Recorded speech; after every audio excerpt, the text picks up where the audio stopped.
గుంతలమయమైన రహదారులు, చెత్త నిర్వహణ, మురుగునీరు, విద్యుత్ దీపాలు వెలగకపోవడం ఇలా సమస్య ఏదైనా ఎక్కడైనా సరే పరిష్కరిస్తామని ఓ స్వచ్ఛంద సంస్థ నిరూపిస్తోంది. వెబ్సైట్, యాప్ ద్వారా అభ్యర్థిస్తే చాలు సమస్యను సంబంధిత అధికారుల దృష్టికి తీసుకెళ్లి పౌర సేవలు మెరుగుపరిచేందుకు కృషి చేస్తోంది. సమస్యలపై సమరం చేస్తున్న వారికి నగదు ప్రోత్సాహకాలను అందిస్తోంది. యాంత్రిక జీవనశైలిలో నిత్యం మనకు ఎన్నో సమస్యలు ఎదురవుతుంటాయి. వాటిపై ఎవరికి ఫిర్యాదు చెయ్యాలో తెలియని పరిస్థితి.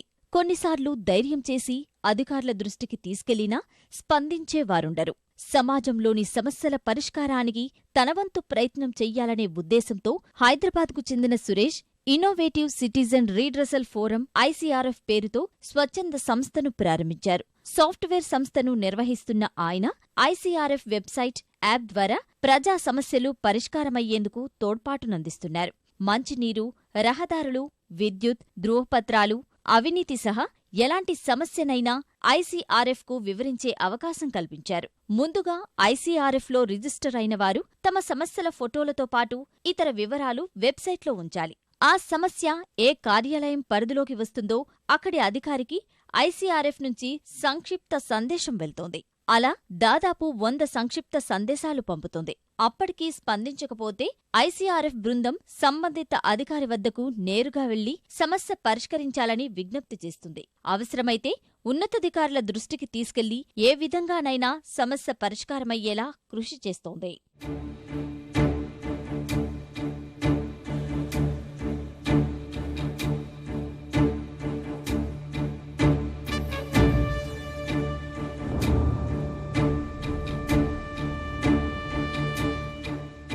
మీ సమస్య ఏమైనా ఉంటే మీరు గుర్తించింది, అది చిన్నది కానీ పెద్దది కానీ, మీరు ఒక పిటిషన్ రూపంలో తయారు చేసి మా వెబ్సైట్లో వేయండి. మీకు వితిన్ 3 days రిజల్ట్ కనపడుతుంది. ప్రాబ్లం కూడా సాల్వ్ అయిపోతుంది. అది ఎంత పెద్ద ప్రాబ్లం అయినా సరే, లేకపోతే మీకు ఒక సరైన సమాధానం వస్తుంది. ఆ పని జరగలేదంటే ఎందువల్ల జరగలేదు, అది జరగడానికి ఎన్ని రోజులు పడుతుంది అనే ఒక సమాధానం వస్తుంది ప్రభుత్వం దగ్గర నుంచి. మన ప్రజలందరూ పార్టిసిపేట్ చేస్తే ఎన్ని వందల పిటిషన్స్ వచ్చినా కానీ సాల్వ్ చేసిన కెపాసిటీ మా వెబ్సైట్కి, మా మొబైల్ అప్లికేషన్కి పెట్టాము. సికింద్రాబాద్లోని సైనిక్పూరి నుంచి ప్రారంభమైన ఐసీఆర్ఎఫ్ ప్రస్థానం క్రమంగా విస్తరిస్తోంది. ఆంధ్రప్రదేశ్, తమిళనాడు, ఉత్తరప్రదేశ్, ఒడిశా, పశ్చిమ బంగాల్లోనూ ప్రజా సమస్యల పరిష్కారానికి కృషి చేస్తోంది. రాష్ట్రంలో ఇప్పటివరకు 549 ఫిర్యాదులు రాగా 300 వరకు పరిష్కారమయ్యాయి. సమస్యలను పరిష్కరించడమే కాదు, ఈ ప్రక్రియలో ముందుండేవారికి ఐసీఆర్ఎఫ్ నగదు ప్రోత్సాహకాలు అందిస్తోంది. ఒక్కో సమస్య పరిష్కారానికి కొన్ని పాయింట్లు కేటాయిస్తూ నెల చివరిలో వాటిని నగదుగా మార్చి పౌరుల ఖాతాలో జమ చేస్తోంది. దేశ అభివృద్ధి కోసం ఐసీఆర్ఎఫ్ అందిస్తున్న సేవలపై వినియోగదారులు సంతృప్తి వ్యక్తం చేస్తున్నారు.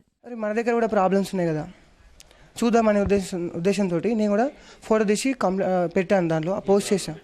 స్ట్రీట్ లైట్ ప్రాబ్లం ఇక్కడ చింతలోనే వాణి బుక్ స్టాల్ దగ్గర ఒకటి ప్రాబ్లం ఉంది. అది పెట్టిన 4 daysకి ఇమీడియట్లీ సాల్వ్ అయిపోయింది. I'm happy. బొల్లారం నుంచి కొంపల్లి రోడ్లో ఒక గార్బేజ్ డంపింగ్ యార్డ్ వచ్చింది. అదేంటంటే చాలా అఫీషియల్స్ అయ్యే ధర్నాలు జరిగాయి, కానీ ఎవరు సాల్వ్ చేయలేకపోయారు.